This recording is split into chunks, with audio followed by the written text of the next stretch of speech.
Assalamualaikum warahmatullahi wabarakatuh and a very good evening everybody, broadcasting live from Kuala Lumpur, Malaysia in our program. And for today, I would like to welcome all of you to our program entitled for this legal sketch or legal simulation, episode 3, entitled Mikhail'S Brief. And today with me, I have my special guest. Number one is Mr. Tong Man Yi, Madam Yvonne, Counsel Yvonne, Raja Safia, and myself. And we have with us another advisor, Datuk Richard Abbas. And let's begin today by inviting all of our panel speakers. I would like to give you 30 seconds to introduce yourself, what you do, and who would you like to help. And I would like to begin with Yvonne. Over to you, Yvonne. Thank you, Amel. Hi, everyone. My name is Yvonne. I'm a corporate lawyer by profession. I'm here. I would like to help business owners or startups who would like to revisit their company operational agreement due to COVID-19. There's any disruption that affecting their supply agreement, or can be also reviewing their internal company policy, especially we are looking at, working from home. It seems like going to be a semi-permanent culture moving forward. Back to you, Amel. Thank you very much, Yvonne. And next, I would like to make way to Mr. Tong Man Yi. Over to you, Tong. Thank you, Amir. Good evening, listeners. My name is Tong and I'm an IPO advisor. We run a customized culture building program to help companies prepare themselves to get listed. And I'm looking to help business owners who at this point of time finds it difficult to strategize how to move forward in such uncertain, unchanging times. Our program is also applicable to them. In fact, we have 2 apprentices who sign up with the program, and that's how they're currently using it. Back to you, Amir. Thank you very much, Tong. And next, I would like to invite Raja Safia. Over to you, Safia. 30 seconds, starting from now. Assalamualaikum and good night, everyone. My name is Raja Safia. I'm a wealth planner from Zurich Takaful. I would like to share one of our latest products that we have, which is an investment product which we collaborated with BlackRock, one of the biggest investment company in the world, Syariah compliant. And I would like to, those people who have got access to funds, they don't know where to put it, because at the present, I think most of the local funds are not giving good returns because of the bad economic situation and whatnot. So please refer them to me. I'm looking for figure between 50,000 minimum. Okay, thank you very much. Thank you very much, Safia. And next, I would like to invite Datuk Richard Abbas. Datuk, over to you. Thank you, Advisor Amir. My name is Richard. I'm an accountant by training and a company auditor by registration. I do a lot of work with limited liability partnerships. And recently, I have worked together with Advisor Amir on a few multi-generational family estate plans for global families. Thank you. Thank you, Datuk. And next is myself. Good evening, everybody. My name is Amir Bahari, and I'm a partner with Bahari and Bahari. This is a can. You don't want to be in a can because it is small, pressurized, and there's not much room to maneuver. That is where I come in. I make sure that your relationship, your marriage, your assets, and your reputation stays out of the can. I do it by creating and drafting and executing marriage agreement, wills, multi-generational planning, and most importantly, I also do marriage agreements so that I make sure that you stay out of the can. Remember, plan when you can before you are can in the plan. And for tonight, going straight to our program today, I would like to invite everybody to change the name to your rules tonight. So Raja Safia would be Diana. You still can maintain the phone number. And Counsel Yvonne. And we have Advisor Richard. Datuk, you may want to change your name. There's a three dot at the. Okay, cool. All right, and Advisor Tom. Okay, and if any one of you wish to put your handphone, feel free to do so. Okay, and right now I would like to ask and to confirm: has everybody read the brief? Yes. Okay, good. Okay, we shall begin shortly. I think there's okay, right.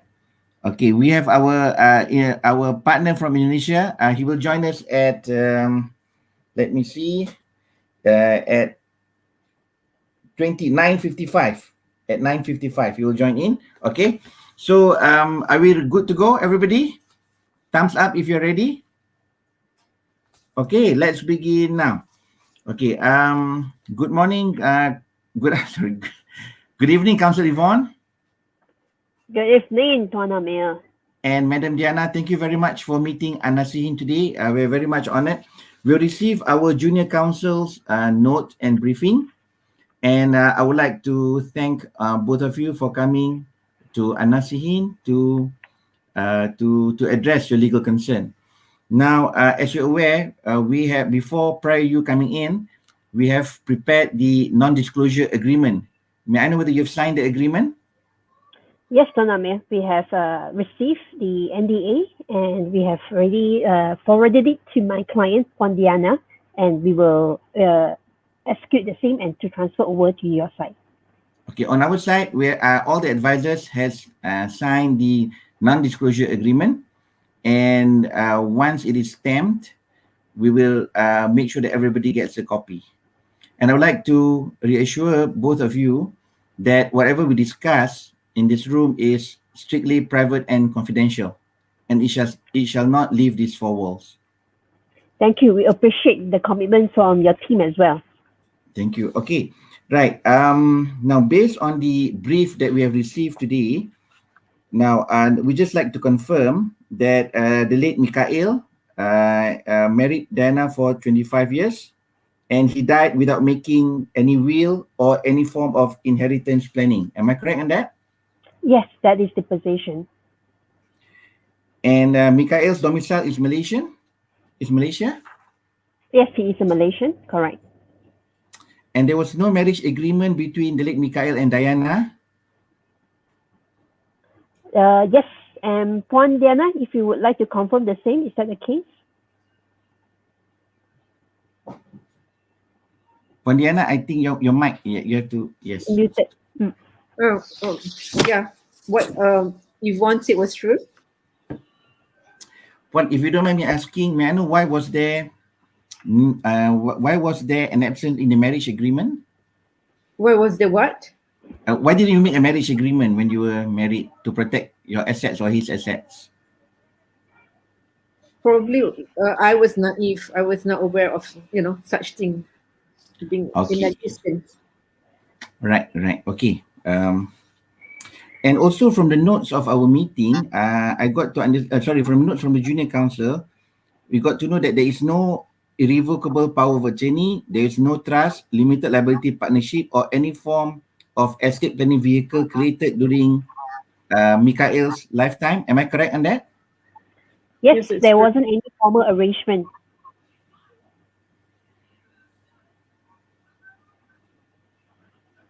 Okay, and also from the brief, we are made to know that Counsel Yvonne is the trusted lawyer for Mikhail, the late Mikhail, and all documents, legal documents are prepared by Counsel Yvonne. Am I correct on this? Yes, Tuan Amir, that's the case. And my firm, I have been personally managing for my late client, Tuan Mikhail. And we were surprised that his passing was due to the complication of COVID-19. And I would say that he has substantial assets, not only in Malaysia, but it was spread across a few different countries.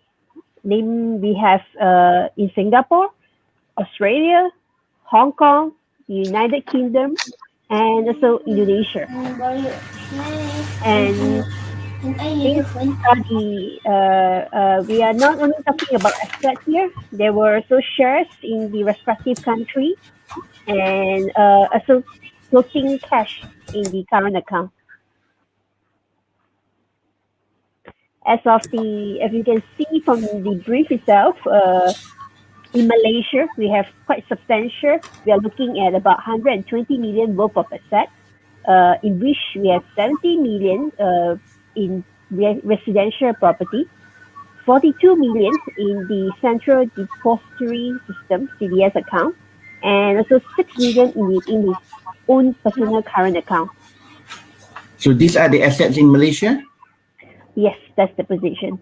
Okay, now due to time constraint and since we are all our lawyers from other jurisdiction are already ready, is it okay if we invite them to ask about the status of all the assets in other jurisdiction? Yes, that would be good that we have a good discussion with the other counsel as well. Okay, right. So we will address the issue of the assets in Malaysia later after we have consulted all other counsels from other jurisdiction due to time difference. Yeah. Thank you, Tuan Amir. Advisor Tong, are you agreeable to this? Yes, I am. Advisor Richard, are you agreeable to this arrangement? Okay, right. Now, can we invite our first counsel from Sydney? From Sydney, let me see. Counsel Shari. Hi, Counsel Shari. Hi, everyone. How are you? Fine, thank you. Good evening. Good evening. Good evening. It's late in here. Thank you so much for having me. Great meeting you all. My name is Shari Rafi from Sydney, Australia. I'm the managing partner of Lex Global Partners, which is a corporate commercial law firm. It's based in Sydney, Queensland, and Kabul, Afghanistan. Well, thank you very much. Thank you very much for taking the time to join us tonight. Have you gone through the brief that was relayed to you? Yes, I have gone through the brief, and I will be discussing the scenario based on the New South Wales laws. If in New South Wales a person dies without leaving a will, then the rules of the Succession Act 2006 applies. So basically, the intestacy rules that applies to the deceased who doesn't have a will is predominant in New South Wales, and then the state will be dealt with in accordance with those rules, which then the state goes to the next of kin if the person has a next of kin, and that includes spouses, children, parents, grandparents, aunts, uncle, nieces, nephews, nieces and nephews, aunties and uncle. So the process involves with the appointment of an executor. Once an executor is nominated, then the executor will have to get the assets or the estate registered with the High Court, and that is the process involves the process initially starts with interviewing the family members to determine the assets. And the assets the deceased has left behind. So the estate needs to be registered with the High Court, and that's the application process involves the preparation of an inventory and at least a rough inventory of the assets. So once that is Sorry, Councillor Rafi. Sorry, Councillor Shari. Sure. Sorry, I just like to check. In this particular case, the deceased died intestate, so we plan to make we plan to apply for letters of administration in Kuala Lumpur, and we will send the once we receive the seal from the High Court of Kuala Lumpur, we will send it to Sydney, to Australia, for it to be resealed under the Australian jurisdiction. Yes. So as I mentioned, then the process, because the deceased has left state in Australia, as mentioned in the scenario, then this needs to be identified. An executor needs to be appointed in Australia. In Australia, the administrator needs to be an Australian resident. It can be the next of kin, but it needs to be an Australian resident. So then administrator, obviously, if there are many people who are eligible to be an administrator, then all of them needs to consent to appoint one sole administrator. And the process in Australia, as I mentioned, starts with appointing of that administrator and registration of the estate that deceased has left behind in the state of New South Wales needs to be registered with the High Court of Australia.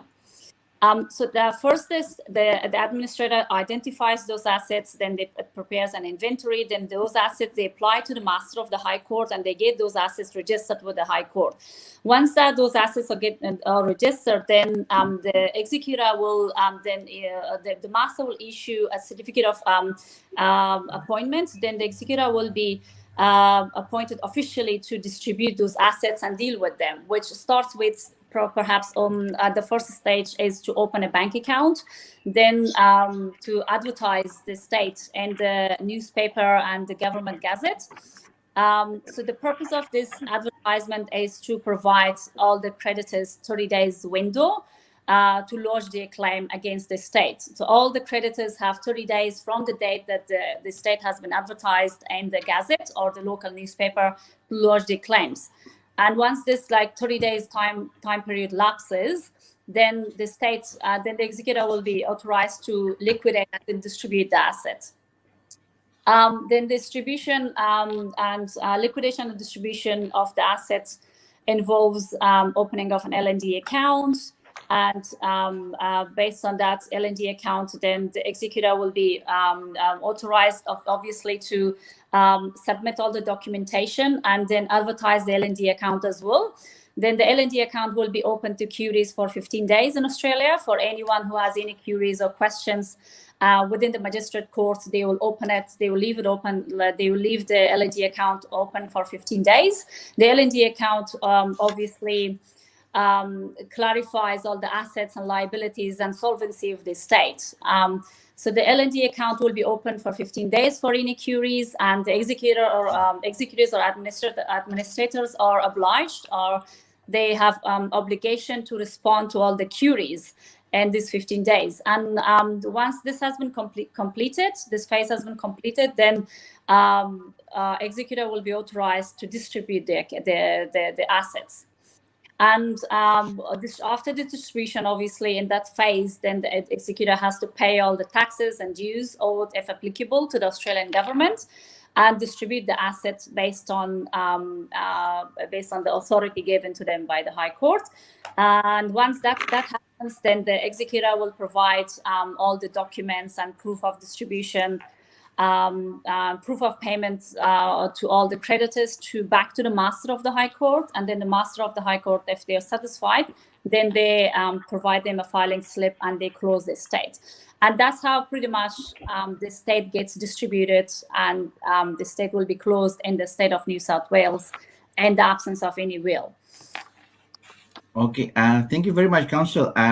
You did a very splendid explanation. And now, talking about taxes that you mentioned just now, may I know, is there any estate duty or inheritance tax in Australian jurisdiction? Well, for foreign residents, it depends. We need to taxation office will get involved. Tax is something that needs to be determined at the time of the state distribution, and that's the time that if any taxes are applicable, then it needs to be cleared. Okay, all right. And may I know that if assuming that we have a letters of administration obtained in Kuala Lumpur, Malaysia, and we wish to reseal the letters of administration in Australian court on the basis that we are on the Commonwealth country. Now, may I know what is the cost, roughly a ballpark figure in general, the range? How much will it be?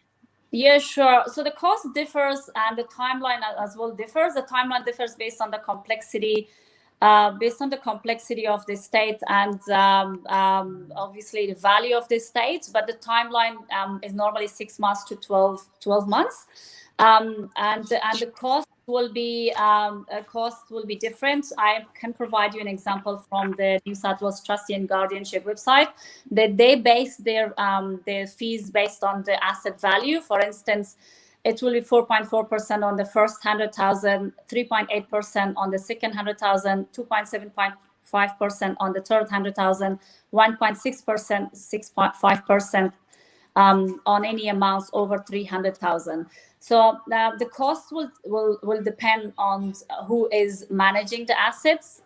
Mostly in New South Wales, there's a body called New South Wales Trustee and Guardianship that they deal with the administration of the estate, and their prices are highly regulated, and they charge fixed prices. Okay, fantastic. And as we mentioned just now, there will be also the cost of winding up the estate. I mean, we're looking into a sliding scale, starting from 4% and going down to 2%, depending on the value of the estate. Am I correct on that? Correct. Yes. Yeah.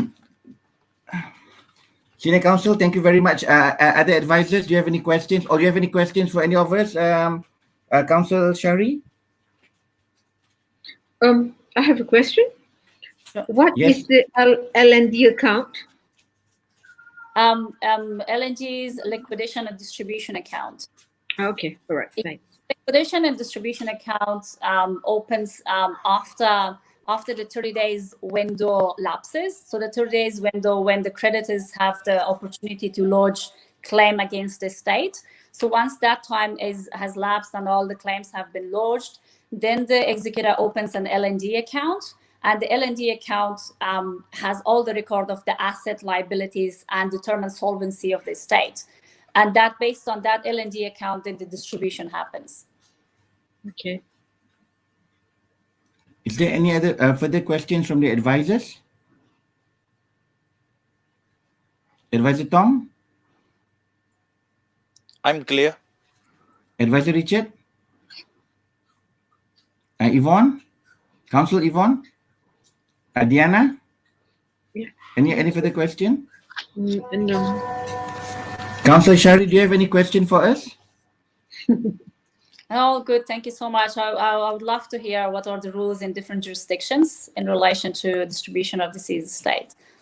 Thank you very much for joining us. Thank you so much for having me. Thank you. I shall invite other counsels to on stage. Yeah.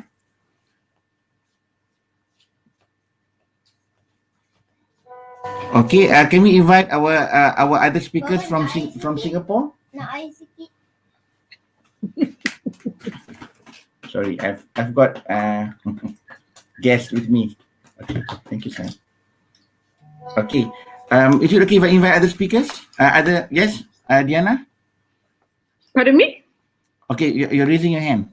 Oh, no, I'm not raising my hand. No. Oh, sorry. Okay, I'll invite another speaker, Mr. Counsel Chong from Singapore. Hi, everybody. Welcome. Hi, thanks for having me here. Hi, Counsel Chong. Hi. Thank you for joining us from Singapore.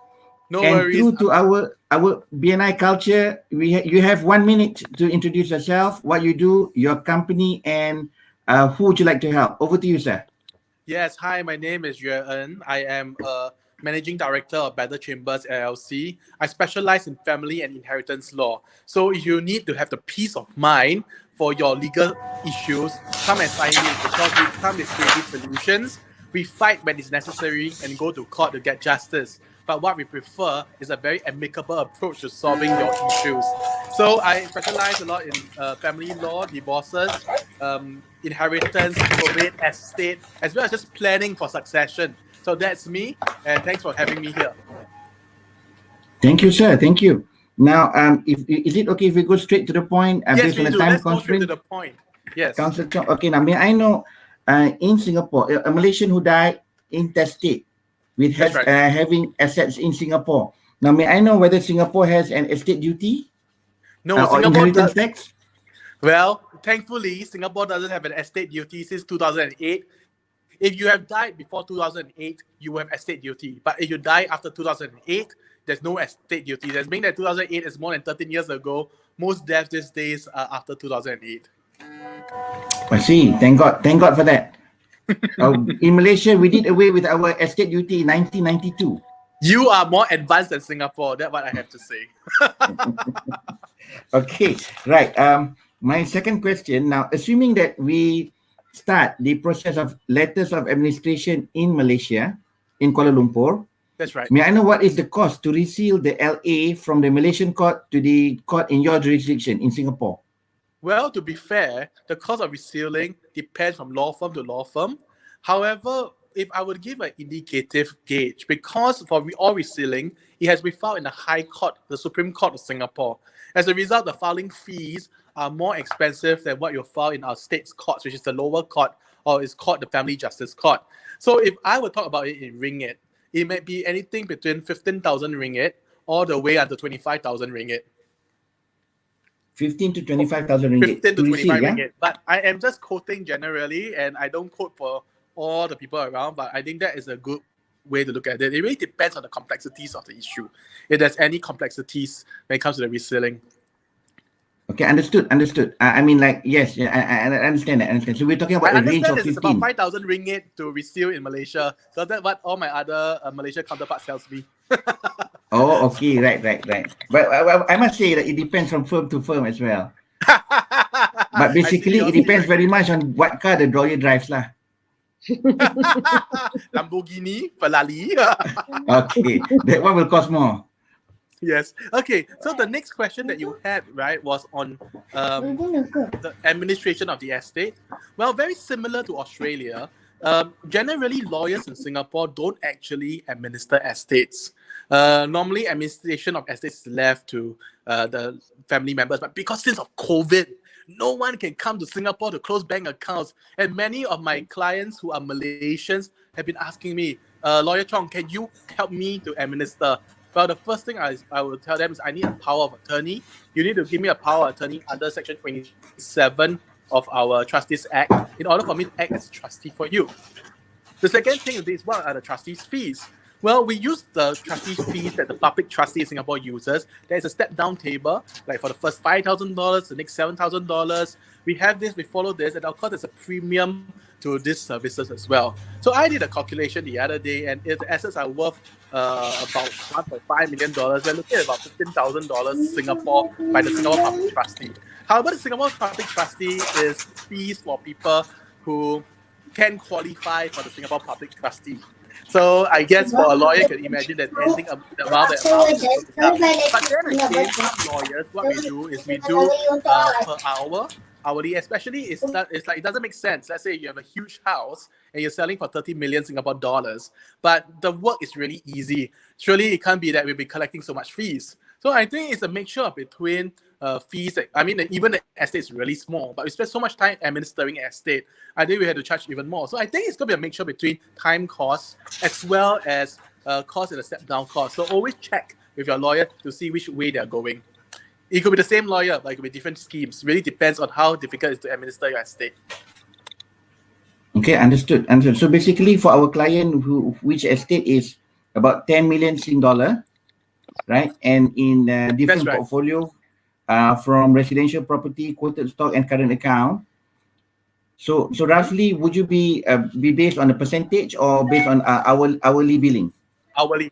Well, I think it really depends, because when it comes to closing the bank account, it really depends, because right now you must understand it's a very, very new situation in the banks. I've been writing to banks in Singapore asking them how do we shut down the account. Of course, my number one way which I try to do is try to encourage the banks to just allow my clients to close the bank accounts with just a Zoom call. That will save them cost. I'm always looking to save costs for clients. However, if that's not the case, it really depends on what they're going to be instructing. For the house itself, we will require, of course, with all my BMI chapter mates to start having the housing agent to sell the house, to have somebody there to clean up the place. It really depends on what the complexity is. Sometimes when it comes to selling of properties, it can be difficult as well. It really depends on the buyer, the seller, and what we actually need to go in as a power of attorney. So generally, I don't think I can really quote how much it's going to cost. However, I think in terms of closing a bank account and closing the shares account, public listed shares, CDP account, I think it will be similar to what you'll be quoting in Malaysia. Just you have to change the ringgit to the Singapore dollar. Okay, I think that's something that our client may consider, since they have very deep pockets. Thank you. Very happy to help. and they are as solid as the rock of Gibraltar. That is fantastic. Right, Yvonne, would you agree to that? Oh yes, definitely. So So definitely we'll consider you, but we'll also understand that when it comes to the estate administration, you have to do your due diligence before you give your quote in writing. Am I correct on that, That is right.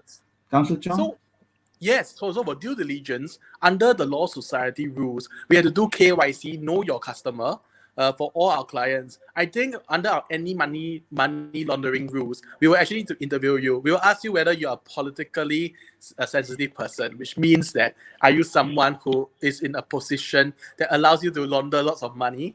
And then the question is whether are there any criminal proceeds? And if we don't do the AML regulations, we are the one who get caught because we are abetting anti-money laundering itself. So I think this is one thing that we always look at when it comes to foreign clients, especially with those with very huge estates. So I think that's on a thing. But don't worry. I think what happens here is that, as long as you can show that really that all these assets, and I noticed that you don't really know much of your husband's assets. Yeah. So I think there may be some inquiry that we have to do, but I think that it shouldn't really stop us from administering your estate. Okay, thank you very much. Can I ask Counsel Chong? Sure. Counsel Yvonne, do you have any questions on the Singapore system? No, we will leave it in your good hand to manage it when times come. So then we will facilitate all your KYC that you require from Malaysia. Thank you, side. Counsel Yvonne. Being that you are a counsel, I'm pretty sure you have already vetted your client. So that is in your good hands also, I trust. One final thing is that the Singapore court may require the affidavit of foreign counsel. And I will need your expert advice to explain whether, since it's letters of administration, who is going to get the assets, whether is it a person who died, is it a Muslim who had died or a non-Muslim death, depending on and if it was inheritance certificate, the 4 schools is the deceased under. And if it's not, you might want to find something very interesting. In Malaysia, under intestacy laws, money goes to the parents, the wife, and the children. But in Singapore, if there's a wife and a child, under Singapore intestacy laws, it only goes to the wife and the children. The parents don't get anything at all. So in that sense, if, for example, there might be some challenge to whether the deceased was a Singapore domicile because perhaps a permanent resident, maybe he just went to Malaysia to pass away. He actually was in Singapore all the way. It might raise a very interesting challenge to if his domicile is Singapore domicile, especially if of the estate. Another interesting issue here is that when it comes to siblings, if there are half siblings, there are half siblings are ranked behind full blood siblings.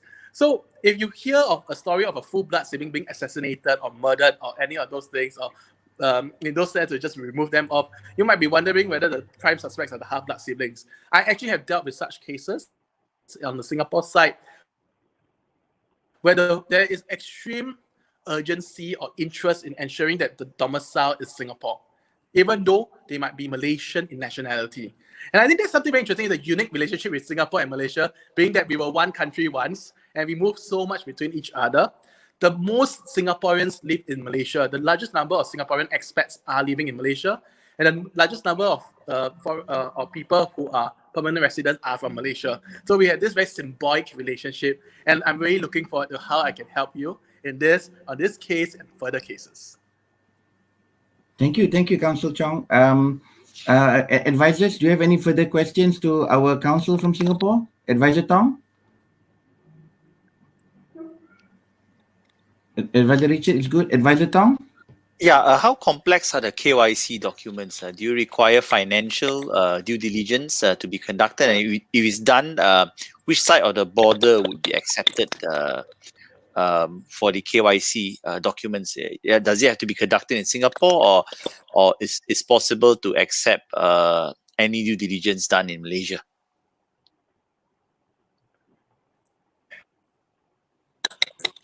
I think we have to satisfy ourselves that the due diligence is adequately covered. So in that sense, right, I think it would take place on both sides. I mean, in COVID itself, it's very hard to interview people. But I think what happens is really the documents that we see, more than just a visual interview. Does the documents show and prove that the assets are not proceeds? Does it have any trail? So in that sense here, that even as we work together with counsels of other countries, generally we find that if we do come through a reputable counsel on another country, that itself will help a lot with the KYC. But of course, we have to satisfy ourselves. Thank you for the explanation. Diana, any question? Okay, in Malaysia, we do have the Sharia court and we have the normal court. So That's what right. about in Singapore? Do you have, a different Yes, we different do. court that handles between, a Muslim and a non-Muslim? Thank you for asking that question, Diana. It's an excellent question. We do have two systems here. We have the Sharia court that handles divorces as well as inheritance, and we have the civil court. However, what we do is that the Sharia court will issue the inheritance certificate, and once we have the inheritance certificate, we'll file the application in the civil court. Yeah. So, however, there have been cases, very interesting cases recently with regards to gifts. Gifts are gift trusts, and I mean, these were issues that have been heard in the High Court in Singapore and the Civil Court.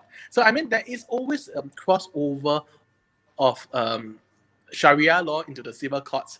And I mean, this is not probate related, but sometimes you find when you have Sharia court presidents, as in the judges of the Sharia court in Singapore, having come over from the civil court, you can see they also bring in certain cultures and certain ideas with them as well. So I think there's a lot of cross-pollination in Singapore. The Sharia court in Singapore, I know this is a probate seminar, but has been excellent in the way they try to encourage families to come together, to reconcile, to solve issues. They were the first in Singapore to put mandatory counseling and mediation even before going to divorce. So I have to say that the Sharia court in Singapore has been very advanced in really promoting family harmony in Singapore itself. So that's a little bit on the divorce side, just to let you all know.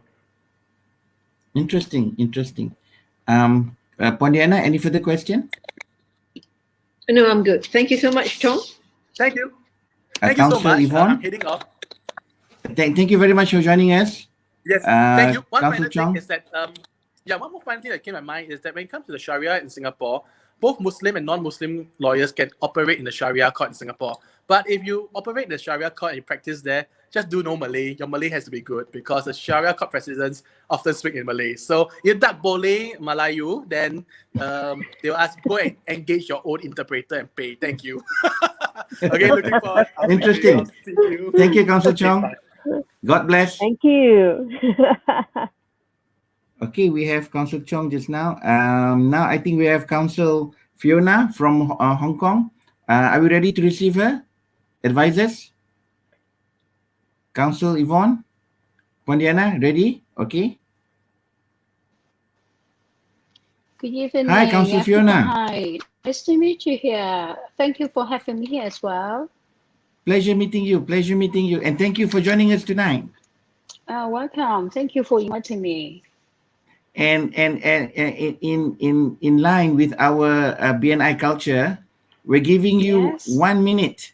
1 minute, what we call introduction or elevation. Over to you, Counsel Fiona. Thank you. I'm from Hong Kong. I'm a litigator specialist in estate administration. So I do a lot of succession cases in Hong Kong and for deceased estate over the world. I have clients from Malaysia, Singapore, New South Wales, Turkey, Russia, Denmark, basically over the world. So I'm doing all of the estate matters on a daily basis. So I have a little bit knowledge about the New South Wales jurisdiction, Singapore jurisdiction, Malaysian jurisdiction, Indonesia jurisdiction, UK, US, quite a lot. Yeah. Wow, fantastic. You sound like my kind of counsel. Thank you. Okay, right.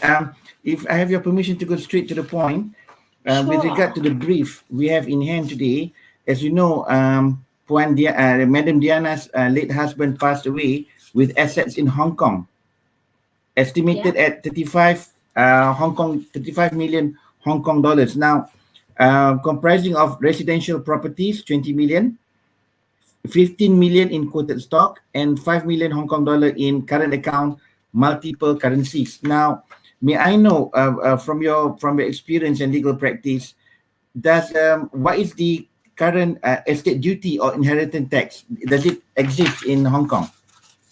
Well, since the disease died of COVID, so I presume and trust he died recently because it's a novel disease. So if he died recently, the estate duty is no longer applicable to death after 11 February 2006. So we have abolished the estate duty for death after that date. So there's no estate duty in Hong Kong. Okay, thank you. And number two, I would like to cross-check with you. Now, assuming that the letters of administration, the process of obtaining the letters of administration commences in Kuala Lumpur, and we have the court, we have the LA with the court seal. If we are to receive the LA from the Malaysian court to the Hong Kong court, on the basis that it is a Commonwealth country, is it still applicable? Well, interestingly, we follow the British legal system in Hong Kong still now, even after the 1997 handover sovereignty to the China, and we kept the practice of UK practice of resealing of some of the Commonwealth country, but not all. So even though Malaysia and Singapore are very close in terms of the geographic district, we can reseal Singapore grants, but we cannot reseal Malaysian grant. So Malaysian grant cannot be resealed in Hong Kong. Grants issued in Singapore, UK, some states of Australia, but not all. In this case, if the deceased got a grant in Victoria State, which is Melbourne, the grant can be resealed in Hong Kong. But if the grant is issued by the New South Wales court, it cannot be resealed in Hong Kong. Right? So in this case, I would suggest, because the deceased should be, I believe, domiciled in Malaysia, or if he only lived in Malaysia, but he in fact domiciled in Singapore because I access the Child Protections Act, the Singapore Council said, well, there are citizens living in Malaysia, in fact, domiciled in Singapore. I would suggest Diana to get the grant in Singapore first and then get it resumed in Hong Kong. That would be faster and less costly. And your next question to me maybe is how is the difference in terms of cost if the grant can be resumed in Hong Kong and the cost if the grant cannot be resumed in Hong Kong. For resealing, that is more straightforward and simple application for grant. So we basically seal the foreign grant. That cost, of course, as the Singaporean Council said, it varies and depends on the between firms and also seniority of the handling lawyer. In my case, or I handle a lot of Singaporean grants as well.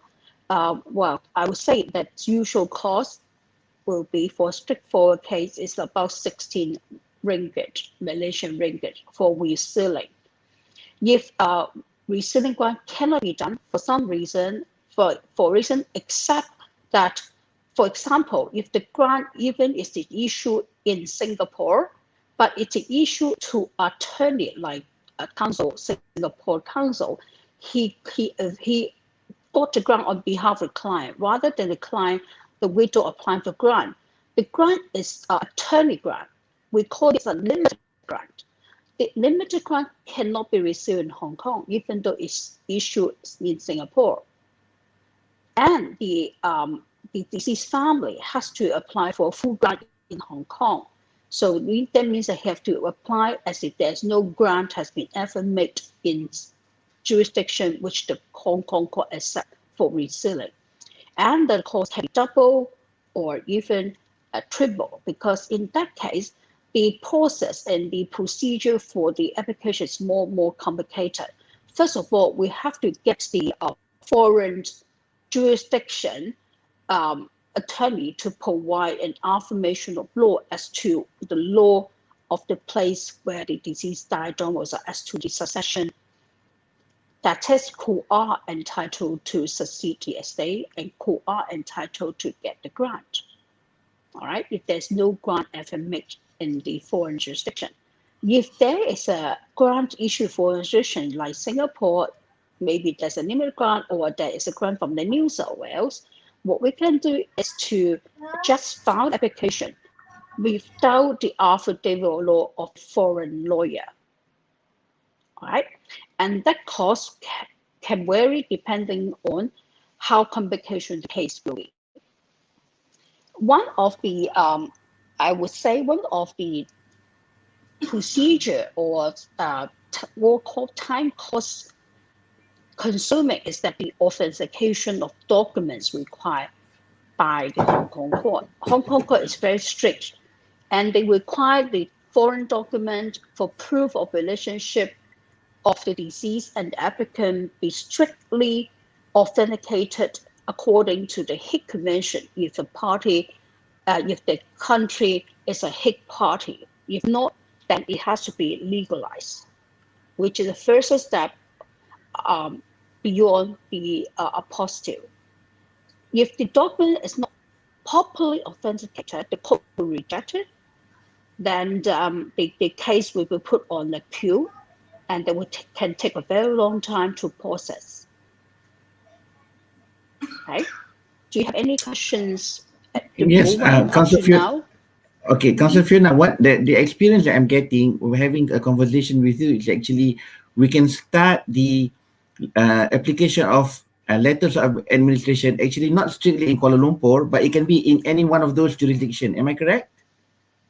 You can, but the court, Hong Kong court, would not refuse a grant to be issued in any one of these jurisdictions, even though the deceased died domicile in Singapore, not Malaysia. So long as the grant is issued by the country where it can be received in Hong Kong, the Hong Kong court will accept it. So for this case, the shortcut, I would say, this is to get the grant issued in Singapore. But if you get a grant, in Malaysia first and be received in Singapore, it cannot be received in Hong Kong. It must be a grant, a full grant, which can be received in Hong Kong. So but in that case, the deceased may. Sorry, yes. Technically, can we commence the LA in Kuala Lumpur, but in Hong Kong we do a fresh LA? Yes, we apply for letters of administration in Hong Kong, yes. on a separate basis. Can it be done? Yes, yes, it can be done. Okay, right. But I would say this is a long process. Okay, right. And I think we are conversant and cognizant on the fact that estate administration is a long process, but it's a matter of starting in one jurisdiction and completing in one jurisdiction then the other, rather than waiting everything to be synchronized, because the synchronization will take longer time. Am I correct on that? Yeah. Okay. All right. Okay. Very interesting. Very interesting. Advisor Tom, do you have any question for Counsel Fiona? I'm okay. Diana? Hi, Fiona. You did mention about limited grant and full grant. What's the difference between those two? Full grant means a grant issued to applicant without any restriction, limitation as to this group. For example, an example of limited grant is that a grant issued to an attorney of the applicant or the person entitled to the grant. In that case, like for example, the counsel from Singapore said, the client can entrust him to apply for a grant in his name. So the person entitled to the grant at the first place at law is the widow, not the lawyer of the widow. But if the grant is issued to the attorney or the lawyer of the widow, it is a limited grant. This is one of the examples of limited grant. Second is, a limited grant is that a grant issued in respect of part of the estate only. As a scenario, if the deceased have property, land property, and cash, but he only got the grant for the property only, but not the full estate, it is a limited grant. Okay? Okay. All right. Thank you. Very, very, very interesting. Very stimulating. Counsel Yvonne, any question for Counsel Fiona? Oh, yes. Hi, Fiona. Just wondering, Hi. because of the COVID-19 lockdown, so most of us we are unable to travel in person to Hong Kong. Do you need that my client Diana to be in present in Hong Kong when you submit the application? 99% of my clients live overseas for foreign debt.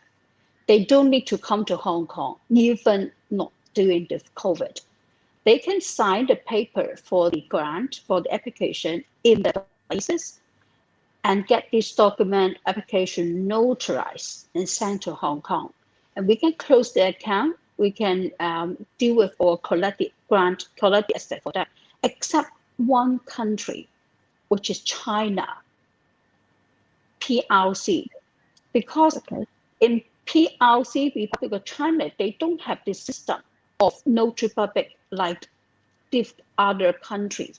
Their concept of notary public is very different from the Commonwealth notary public or the continental law notary publics. So for the Chinese applicant, they have to come to Hong Kong.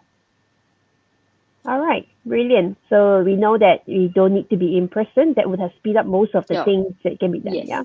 Okay. Counsel Fiona, do you have any questions to any of us? I'm quite good, thank you. Advisor Richard, any question from you, sir? Okay, thank you very much, Counsel Fiona. Thank you. Till we meet again. for Thank you for sharing. joining Thank us you. tonight. Thank you. We truly appreciate it. Bye-bye. Okay, bye. Bye. Next, we shall invite Counsel Harun is on stream. I think I just add him. Assalamualaikum. Walaikum Brother Harun? salam. How are you, brother? Fine, thank you, sir. How are you, sir? Thank you. Thank you Yes, for joining us tonight. Thank you. Thank you for having me. Yeah, my name is Harun Miftahuddin. I'm a practicing solicitor based in London. I've been in practice, I think, qualified back 2005.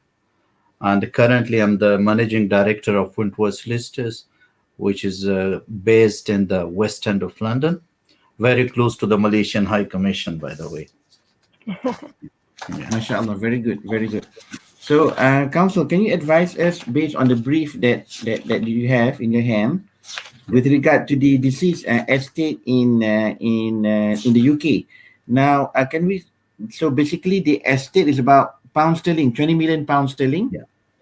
15 million in residential property, 3 million in quoted stock, and 2 million in current account, multiple currencies. Now, may I know, my first question is there any estate duty or inheritance tax in the UK jurisdiction? Yes, there is. There is 40% inheritance tax, and it depends on each case. There can be capital gains tax as well. So, but there are small exceptions in it. For inheritance tax, if 10% of the property is given to a charity, in that case, the inheritance tax can reduce to 36% instead of 40%. Otherwise, 40% is payable.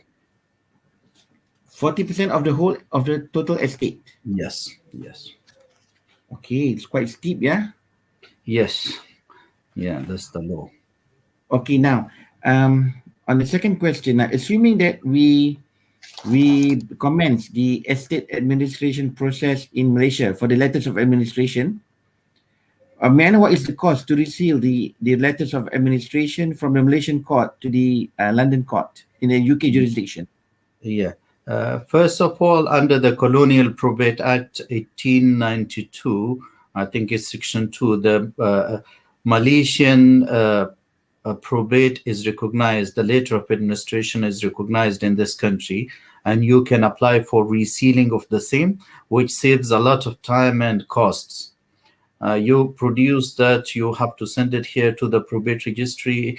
But before you do that, before you can apply to the probate registry, you have to apply to HMRC, Her Majesty's Customs and Revenue, and you have to obtain a certificate that no inheritance tax is due or any tax for that purpose. So if any tax is due, unless you pay the taxes or you provide whatever the arrangement with the HMRC, you cannot be issued with a certificate. And if you do not have that certificate, you cannot apply for resealing of the probate of the letter of administration. So you cannot apply to the probate registry. So it's important to understand before you go for resealing, there are certain steps which need to be taken in order to qualify for that.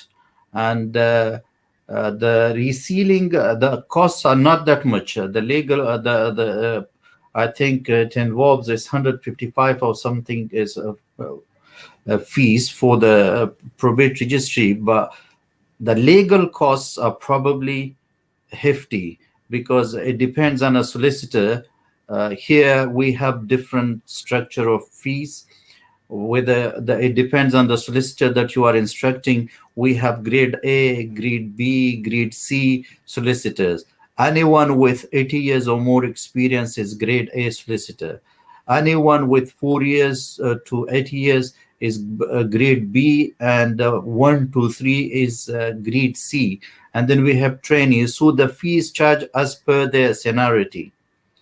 So that can be costly, but I have practically done the Malaysian cases here.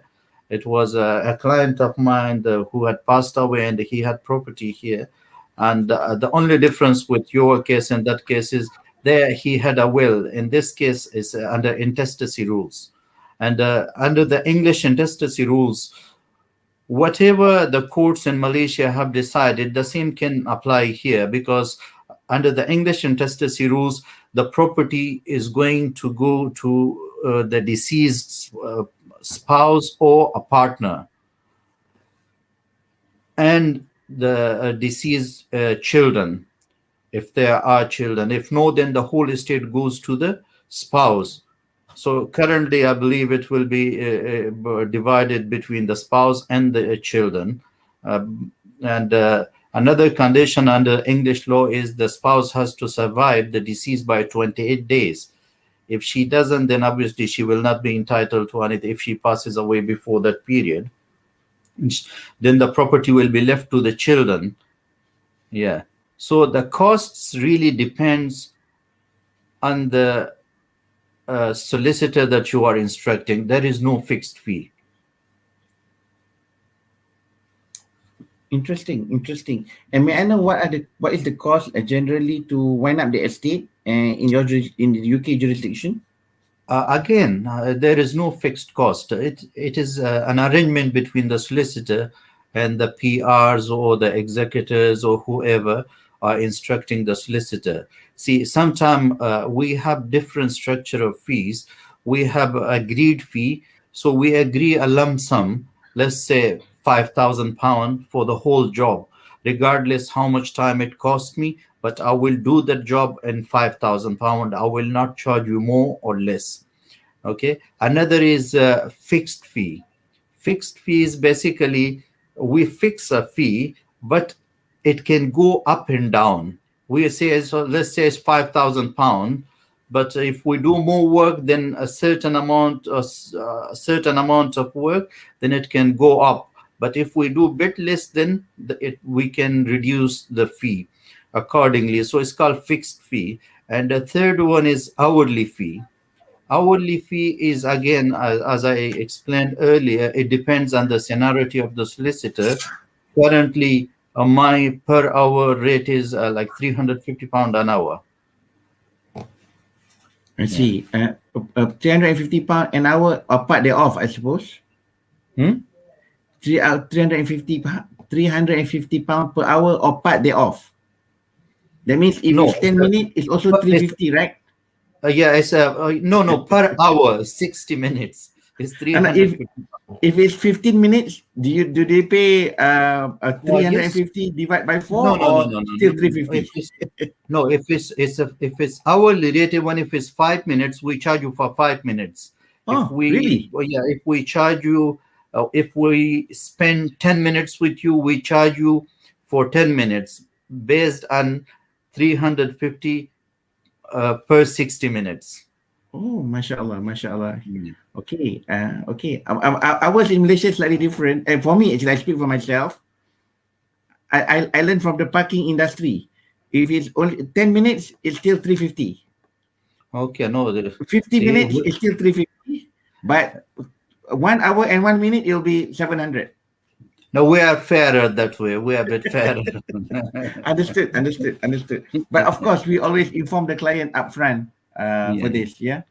Understood. Yeah. Okay. And okay, and you are familiar with dealing with Malaysian clients from Malaysia with regard to estate distribution? Yes, I am. I've done cases. Successfully completed, and the clients are very happy.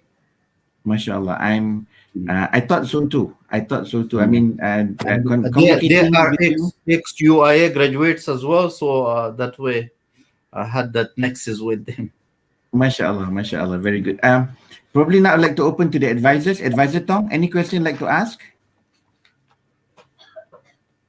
No. Advisor Richard? Yeah, it seems that it's very expensive to die in the United Kingdom. And so would it be a better alternative if you are thinking of a multi-generational asset plan for purchases of assets in the United Kingdom to be done through a corporate vehicle? Is that of any use? Yes, you can have a trust with life interest for whoever, and then you can pass it from generation to generation. That way there are no taxes whatsoever. See, as long as the money is staying here, no one is taking, and then the government is happy. So in the scenario you have given, the best option will be trust, to create a trust. May I know what is the cost of creating a trust in the UK, roughly a ballpark figure? You can look at anything between £1,800 to perhaps £20,000 or more. Again, it depends. See how much work is required. It depends on the nature of assets and the value of the assets, and all these things are taken into consideration and agreeing a fee.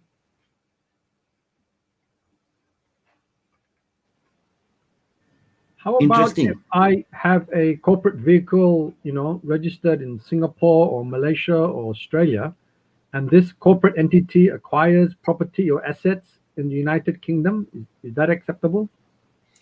Yeah, you can acquire the property. See, as long as one is alive and there is no problem, that's fine. But you have to be aware there can be capital gains consequences, and after death there can be inheritance tax consequences.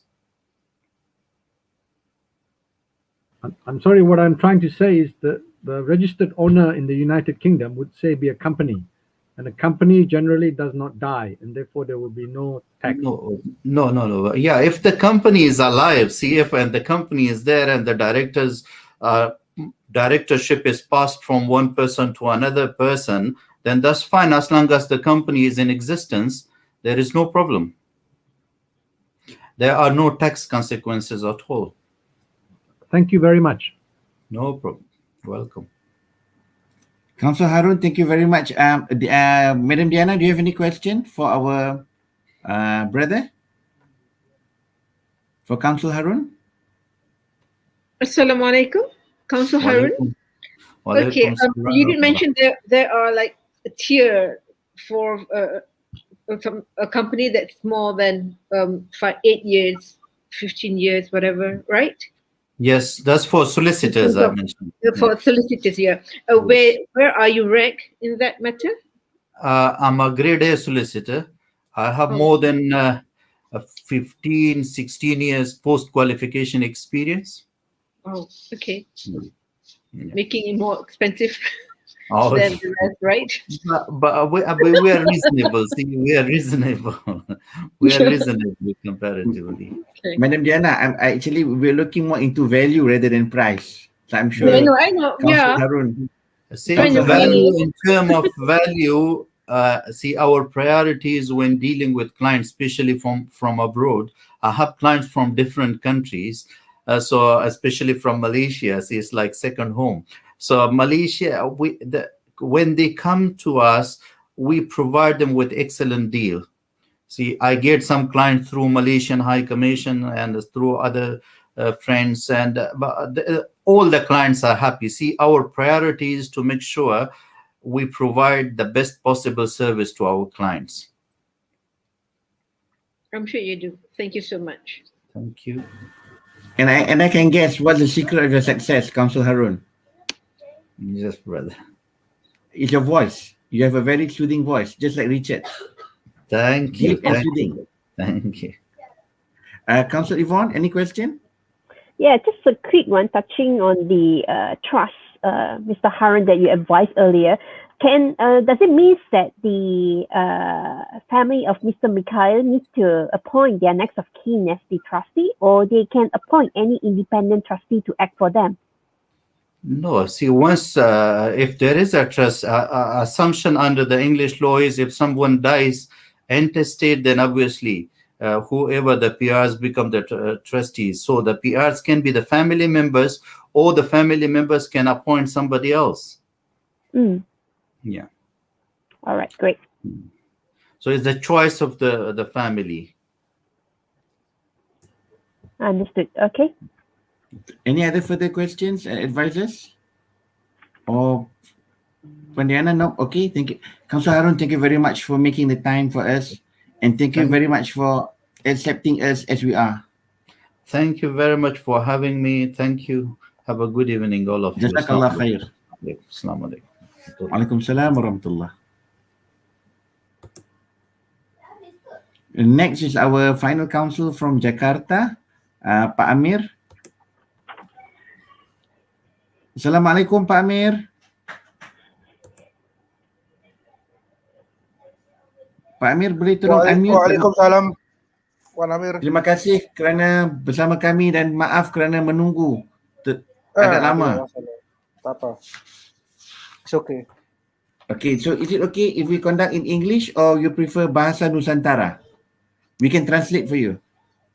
We prepare bahasa Nusantara, our identity. Okay, bisa Pak, bisa. Melayu is Bapak, okay. Melayu is okay. Okay, baik. Bapak, kita mau tanya, kalau rakyat Malaysia meninggal dunia, rakyat Malaysia meninggal dunia di Malaysia, di Kuala Lumpur, dan hartanya berada di Indonesia, saya difahamkan orang Malaysia, warga Malaysia tidak boleh memberi harta di Indonesia. Benar begitu Pak? Betul. Orang asing ya, bukan Malaysia, orang asing. Orang asing tidak boleh memberi harta. Jadi kalau nak dibeli hartanya bagaimana Pak? Gimana? Tak bisa. Tak bisa beli harta. Sewa, rental. Dia boleh guna nama isteri yang warga negara Indonesia? Guna nama istri warga negara Indonesia boleh, tapi limited, terbatas. Oh. Okey. Jadi dalam kes ini katalah dikatakan Mikhail meninggal dunia dan hartanya ini dibeli di bawah nama isterinya Cinta sebagai nomini. Harta bernilai 10 bilion rupiah. Jadi bagaimana kedudukannya Bapak? Sebelum saya jelaskan, di Indonesia itu untuk hukum perkawinan atau waris itu ada dua, ada untuk Muslim dan non-Muslim. Kalau yang Cinta ini Muslim atau non-Muslim? Muslim. Menikahnya? Di Jakarta. Bukan. Tapi nikah siri Pak? Tercatat tidak. Kalau nikah siri biasanya tidak tercatat. Tercatat tapi sijilnya palsu. Palsu. Maksudnya dapat seperti di Malaysia kadang-kadang ada nikah siri, sijilnya ada tapi bila kita periksa sama di kantor agama sijilnya palsu. Di Indonesia itu nikah siri tidak ada surat, berarti kan. Indonesia itu mengatur nikah itu satu, nikah secara agama, yang kedua dicatatkan pada negara. Kalau secara agama saja tidak dicatatkan pada negara, itu pernikahan tetap sah, tapi secara agama. Untuk hak-hak dia sebagai warga negara tidak bisa di-cover. Seperti itu. Oke. Baik. Seperti kalau dia nikah siri tapi tidak tercatat pada negara, nanti istri atau suami kehilangan hak waris. Anak tidak bisa membuatkan akta kelahiran atau mengakui secara negara orang tuanya ada, atau jadi seperti seolah-olah anaknya jadi anak di luar pernikahan. Oh, kira beratnya bapak kedudukannya di situ? Ya, jadi seperti secara agama sah, tapi secara negara pernikahan itu dianggap tidak pernah ada karena tidak tercatat. Okey. Ini kalau di Malaysia ni dipanggil nikah di bawah pokok pisang. Di sini Kira nikah siri. atau nikah kampung. Maksudnya nikah itu dihadiri oleh orang tua-tua, orang-orang agama, imam, wali, bapanya sebagai wali, tetapi nikah itu tidak dicatatkan secara rasmi. Kita sejak tahun 1974 itu sudah ada undang-undang pernikahan itu nomor 1. Jadi nikah itu wajib dicatatkan di negara. Kalau sini yang urus nikah itu adalah kantor urusan agama untuk Muslim. Baik. Okey, jadi katalah bapak, kalaulah pernikahan itu sah mengikut KUA, kantor urusan agama, dan suami dan isteri membuat perjanjian perkahwinan. Ya. Adakah perjanjian perkahwinan diterima di mahkamah agama atau mahkamah syariah di Indonesia? Kalau perjanjian perkawinan itu biasanya dilakukan untuk non-muslim. Kalau untuk muslim, walaupun ada perjanjian perkawinan, itu semuanya tunduk pada aturan kompilasi hukum Islam. Kita ada namanya kompilasi hukum Islam. Di sana ada mengatur mengenai waris untuk istri, untuk anak juga ada.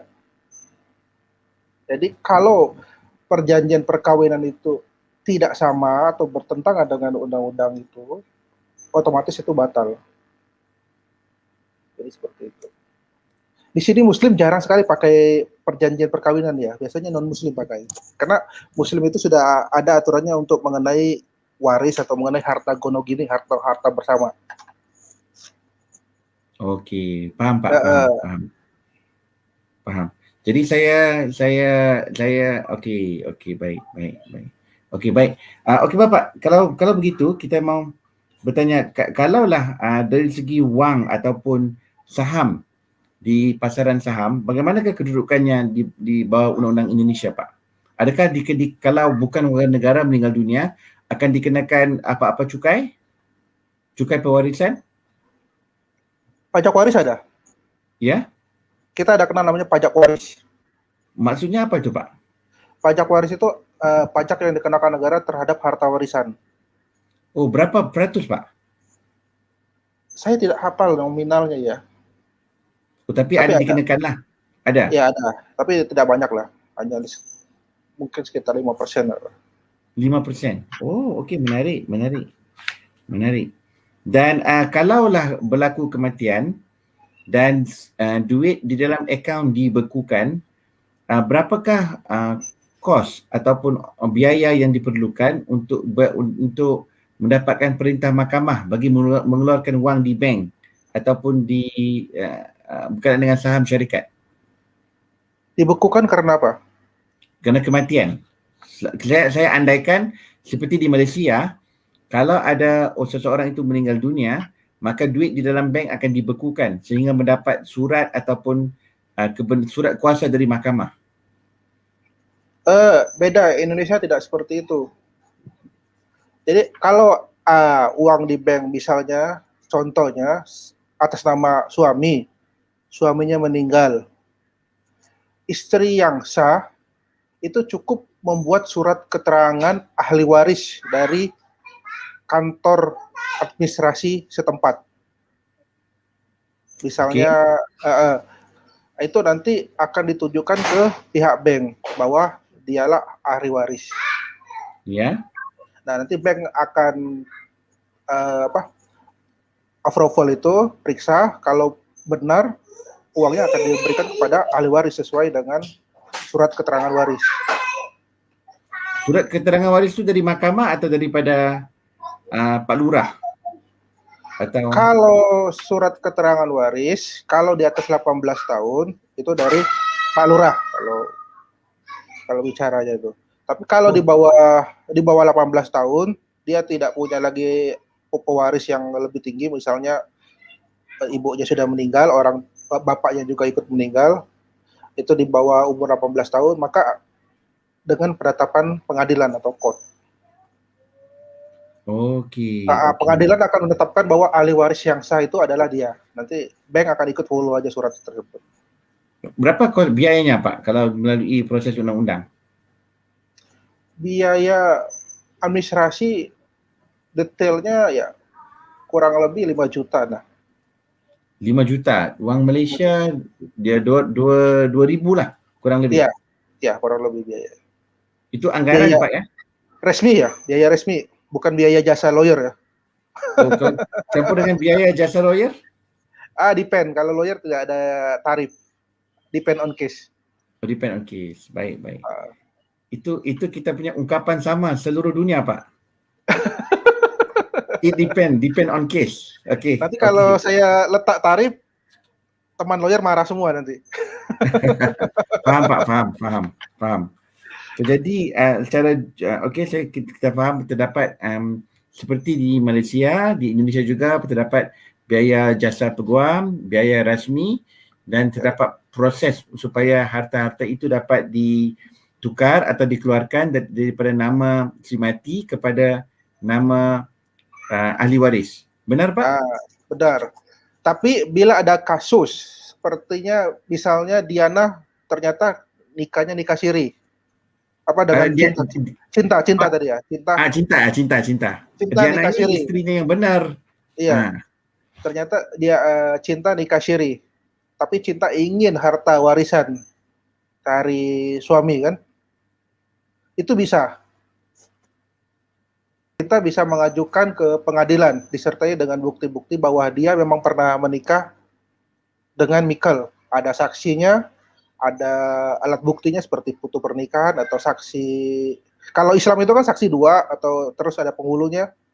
Nanti pengadilan akan membuat keputusan bahwa benar namanya isbat nikah. Isbat nikah itu pengesahan. Pengesahan nikahnya di kemudian. Confirmation. Confirmation. Dari isbat nikah itu pengadilan mengeluarkan putusan berupa isbat nikah. Nanti dari situ akan ke pendudukan, urusan pendudukan nanti akan dibikin akta nikah. Baik. Nah itu nanti nikahnya jadi tercatat di negara sah sebagai istri yang sah. Pak, selalunya di Malaysia masalah nikah siri ini ialah tentang wali hakim. Kerana wali hakim ini perlu wali yang dirantik oleh pemerintah. Jadi kadang-kadang masalah nikah siri ini ialah orang yang mengaku wali hakim itu sebenarnya tidak ada kuasa daripada pemerintah. Indonesia semua orang bisa jadi wali sesuai dengan hukum Islam. Ini wali hakim ni maksudnya dalam keadaan tertentu. Contohnya kalau seseorang itu tinggal lebih daripada 90 km daripada wali nasab, itu baru dibenarkan wali hakim. Tetapi wali hakim ini kena dilantik oleh pemerintah di Malaysia. So, jadi isu wali nikah siri atau nikah sindiket ni selalunya kelemahannya dari segi wali. Kalau di Indonesia tidak dibolehkan nikah siri sebenarnya. Oh ya, betul Pak, betul. Nikah siri karena itu yang rugi adalah pihak wanita. Dia akan kehilangan hak dia sebagai istri yang sah. Benar Pak, benar. Tapi dalam kes kita yang lepas, kita bincang tentang cinta dan anak-anak perkahwinannya dengan Mikhail. Anak-anak itu dikenali sebagai anak-anak wati syubhah. Dan anak wati syubhah ni mereka boleh mewarisi walaupun pernikahan itu tidak sah, dengan syarat Mikhail dan cinta tidak tahu bahawa perkahwinan itu tidak sah. Mereka hanya tahu pernikahan itu siri hanya selepas kematian Mikhail. Diana bisa melakukan tindakan hukum. Cinta Cinta bisa melakukan tindakan hukum dari cinta. melakukan Maksudnya tindakan hukum? Dia melakukan gugatan ke pengadilan. Nanti yang saya tadi bilang isbat nikah. Oh, isbat nikah. Dia mengesahkan perkahwinannya lah. Iya, betul. Okey. Tapi dari segi okey, baik. Kalau pernikahannya sah di Indonesia dan boleh diterima oleh Mahkamah Malaysia, jadi cinta boleh Mempunyai hak menuntut waris haknya sebagai isteri. Iya. Okey, baik. Faham Pak, faham. Bisa. Advisor Tong, ada soalan nak ditanya? Tidak. Okey. Puan Diana?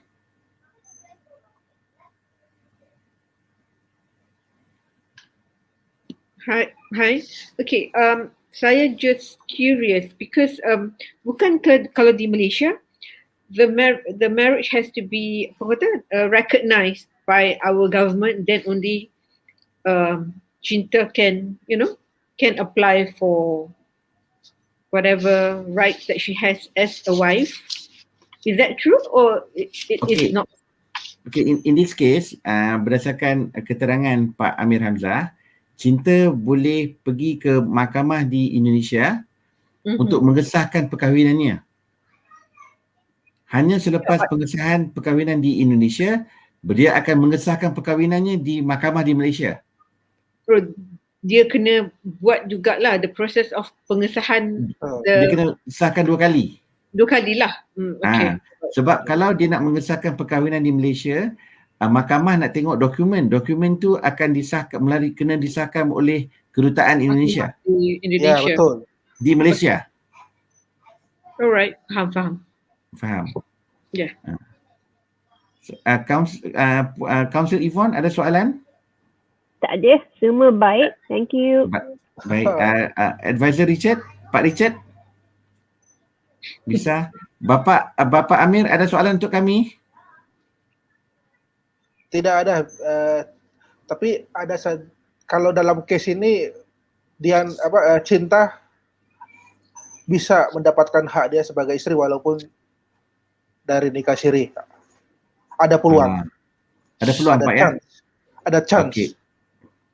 Nanti kita cari Pak Amir untuk memperjuangkan hak-hak yang tertindas. Okey.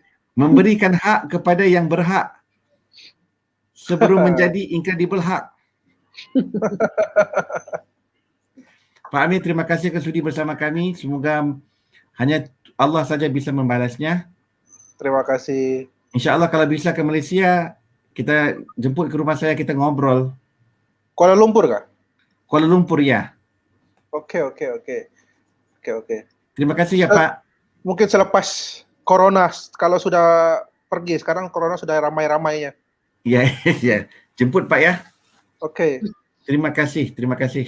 Okay, Assalamualaikum. Terima kasih, Pak. Waalaikumsalam warahmatullahi wabarakatuh.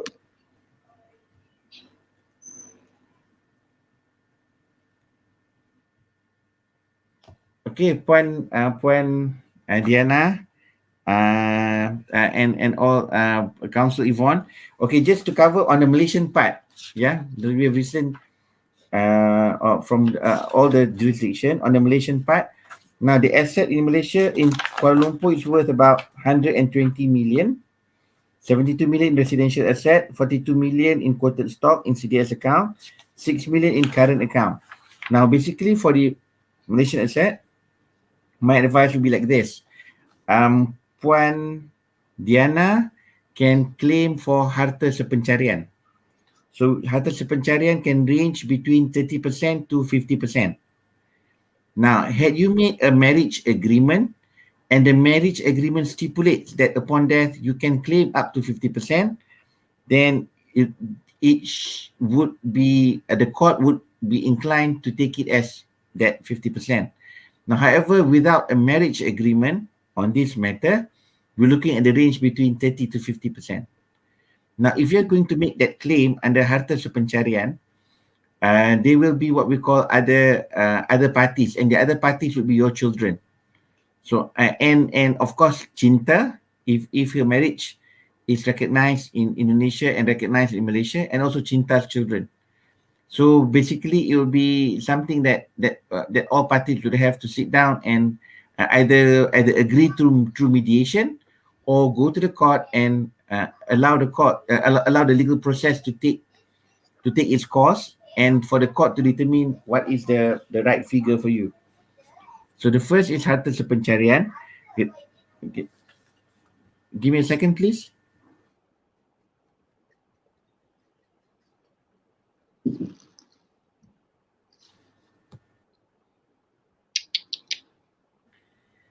Sorry, I'm the visitor host tonight for my children. I lost the coin toss. Okay.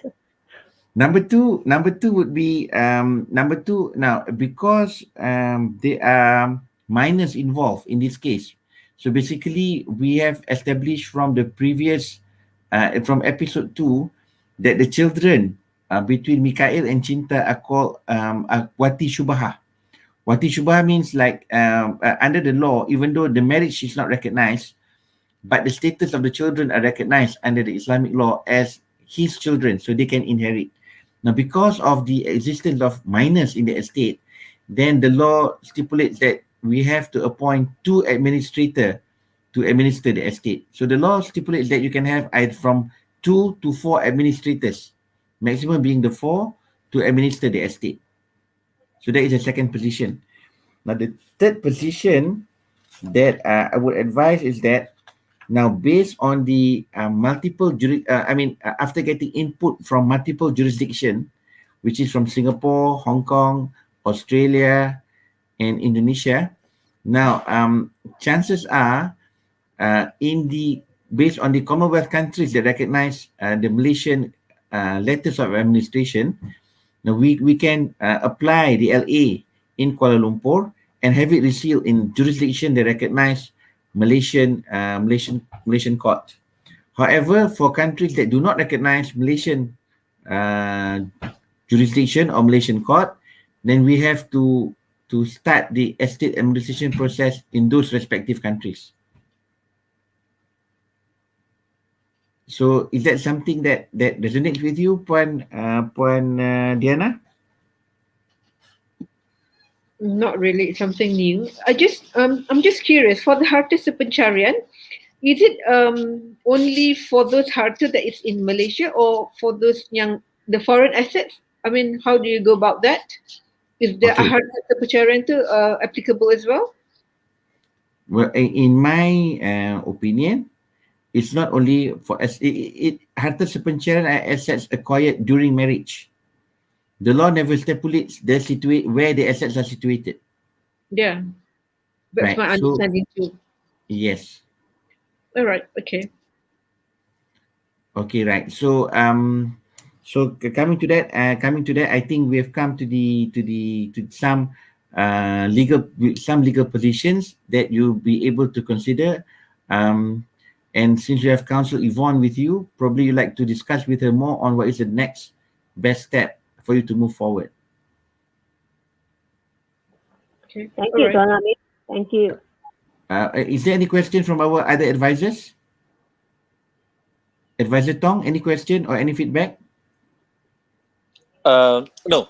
The only feedback is I think we have to be aware that different countries, different jurisdictions, they have different ways of dealing it, and therefore we have to be conversant whenever we purchase an asset overseas. Yeah. Advisor Richard, any comments? Or probably you can give an input on how, if had Mikhail structured based on LLP, how different the scenario could be? If the first solution to multi-generational family asset planning is do not die.